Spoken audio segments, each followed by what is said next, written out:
কৃষ্ণ সুপ্রিয় শিক্ষার্থীরা, গোবিন্দ বিভাগের পক্ষ থেকে তোমাদের সকলকে জানাই কৃষ্ণপ্রীতি শুভেচ্ছা ও অভিনন্দন। তোমরা সকলেই অবগত আছো যে আগামী 30 মে তোমাদের অর্ধবার্ষিক পরীক্ষার যে সিটি পরীক্ষা অর্থাৎ শ্রেণী পরীক্ষা 1 সেটি অনুষ্ঠিত হবে। তো সেই সিলেবাসটি আমি এখন বিস্তারিত বলে দিচ্ছি তোমাদের সুবিধার জন্য। দেখো, এখানে হচ্ছে আমরা একটা কবিতা রাখবো। এখানে দুইটা কবিতা দেওয়া আছে, পুতনা বধ এবং ননিচোরা। এই দুইটা কবিতার মধ্যে যে কোনো একটা কবিতা আমরা লিখতে দেব।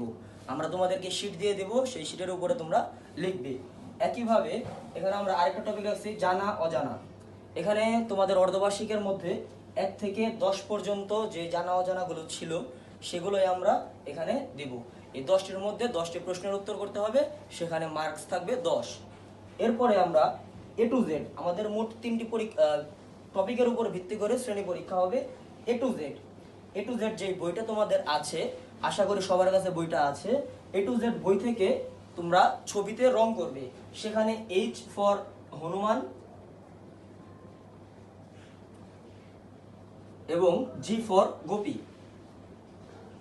এই দুইটা অংশ তোমরা বাসা থেকে খুব সুন্দর করে প্র্যাকটিস করে আসবে। আমরা এখান থেকে যে কোনো একটা তোমাদেরকে শীট প্রোভাইড করব, সেখানে তোমরা ছবিতে রং করতে হবে। আমরা খাতা দিয়ে দেব এবং হচ্ছে তোমরা বাসা থেকে রং পেন্সিল নিয়ে আসবে অবশ্যই। তো আমি সমস্ত কিছু আরেকবার সামারি করে দিচ্ছি। আমাদের পূর্ণ মান থাকবে 30, আমাদের ক্লাস টেস্টের ফুল মার্কস থাকবে 30 এবং সময় থাকবে 1 ঘন্টা অর্থাৎ 60 মিনিট। এই সম্পূর্ণ ক্লাসের যে সময়টা, এই ক্লাসের সময়টাতে আমরা সিটি পরীক্ষাটা নিব। আর কারো যদি বিশেষ অসুবিধা থাকে সেক্ষেত্রে আমরা অনলাইনে জুমের মাধ্যমে আমরা ছবি পাঠিয়ে আমরা পরীক্ষাগুলো নিব এবং সিটি পরীক্ষাটা 30 তারিখেই হবে।